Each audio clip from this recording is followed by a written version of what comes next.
In this lesson, I'm going to show you how to manually recreate and add a cloud texture into your photos and how to do it when your clouds are over water, because the water is going to need to reflect the clouds too to make it believable.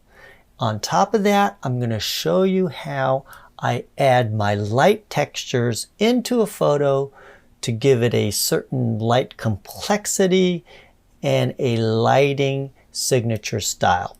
So first I start with it in Lightroom, and what I do in Lightroom is the easy thing first. I hit in my actions over here, I just hit auto and see what it gives me, because it's one click and a lot of times it's pretty good. I like it.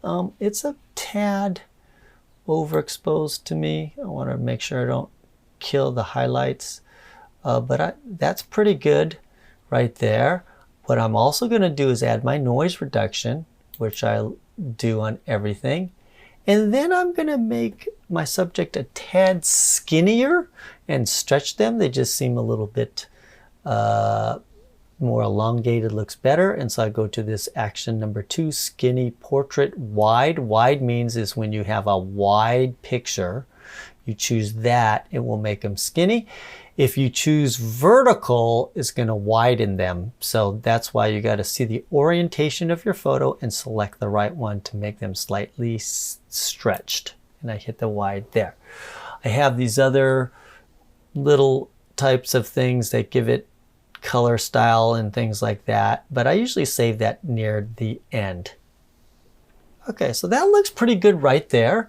Another thing you might want to do is make sure that horizon is straight. So you can take the ruler and draw a line across the horizon, and yeah, it's pretty straight. It didn't move that much. There it is.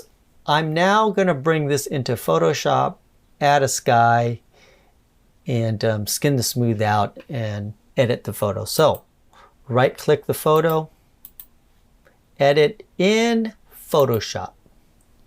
I'm going to edit a copy because I don't want to edit this copy because I don't want to destroy my original. So I'm going to edit a copy and bring it into Photoshop. It's going to automatically open Photoshop and bring it right into there. And the first thing that I do is clean up the skin.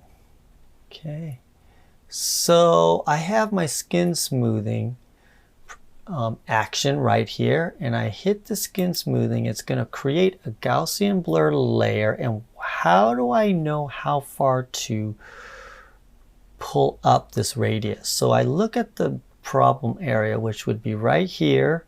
I want it smooth, and right here I want it smooth. So I keep bringing this up until that disappears. And again, you want to use the least amount of skin smoothing. I didn't see any blemishes that I would clone or patch. So that wasn't necessary because their skin's pretty good. So I just bring this up until I see those blemishes go away.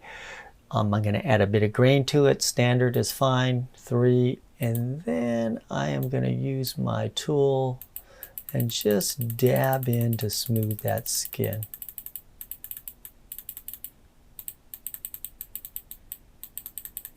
Remember, the less is better, right?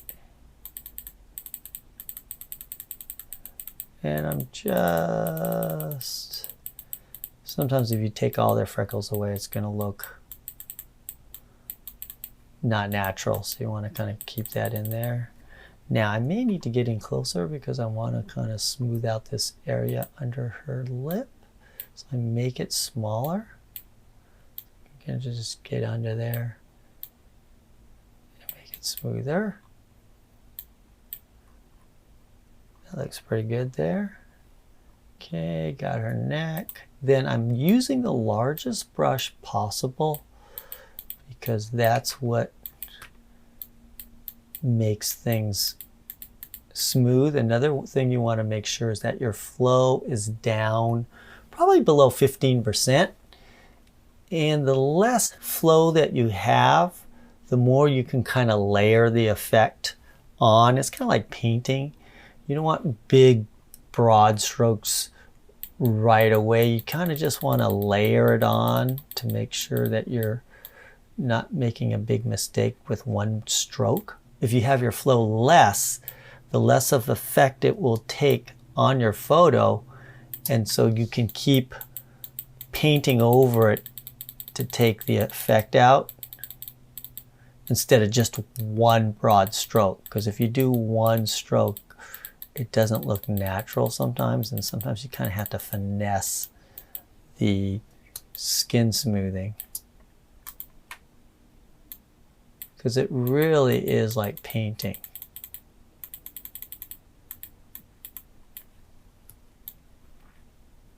So I'm smoothing out the skin here.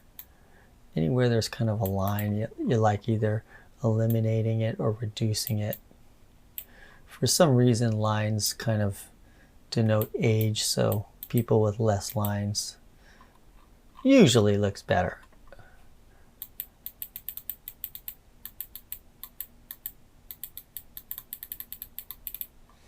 Okay, I'm going to smooth this area out.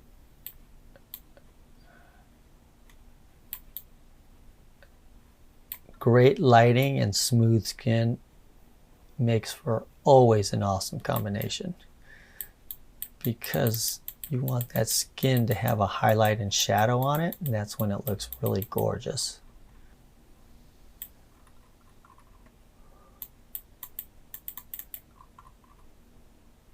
Let's take a look at it. Holding the Option key and doing my scroll on my mouse wheel to bring it in closer. That looks pretty good there. I'll take it down to 0, the opacity, and I'll just bring it in until I see it disappear, which is usually about 80 to 90%. So I'm going to go up to about 78. Maybe just go straight to 80. I'm going to go to 80. Flatten the image. Got the skin smooth pretty good. Now you see a disparity of how dark it is here versus how light it is. And I'm just going to kind of even out the blotchiness of the skin. I'm going to select, first of all, I'm going to duplicate the layer, Command J. I'm going to make another layer so I have full control of the opacity of this effect later. I'm going to select a dark tone like this on her shoulder. I'm going to paint that tone over here to even out that skin tone, because you can see how dark her skin tone here is versus the rest of her skin tone across her chest area here. So selecting brush, and again I'm going to go down very slight, 8% is good. Then I'm going to choose darker color. So I want to paint over the area where it is darker, where this patch here, which I selected, is darker than the background. So it's going to paint this color here, you see, over everywhere that it is lighter, which is around here and here. And so that's how it's going to even the skin tone out. But it's not going to paint over here because this black is darker than the foreground color that I chose. And so when you choose darker color, it's going to keep the darker color. In this case, I want it to be this color so it can paint, and it will be the darker color over these skin tones. So I'll paint over it and you'll see. So now I'm painting over this just to even out the skin tone.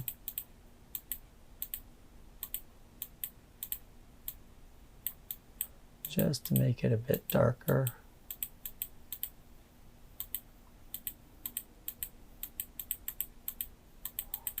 Okay, and you can see the difference here That's the whole reason why I do it on a separate layer, because I can select it, and if the effect is too much, I can just simply back it off and then add it. So I'm just trying to even out this skin tone from here and here. So that looks pretty good right now. And it seems a tad hot there, but I can live with that. What I'm gonna do is maybe lighten this shadow a bit here. So I got my spot lighten. Now I'm gonna kind of contour the image and brighten and darken areas so your eye will go to the subject and there's not any distracting elements that are too bright or too dark. So I'm going to come in, and remember, the larger brush the better. Oops, that's too large. Just open up this area here.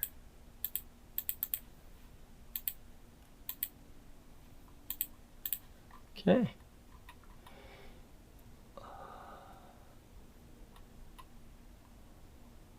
Good. And so the skin is pretty good. I like how that is. I think we're good there.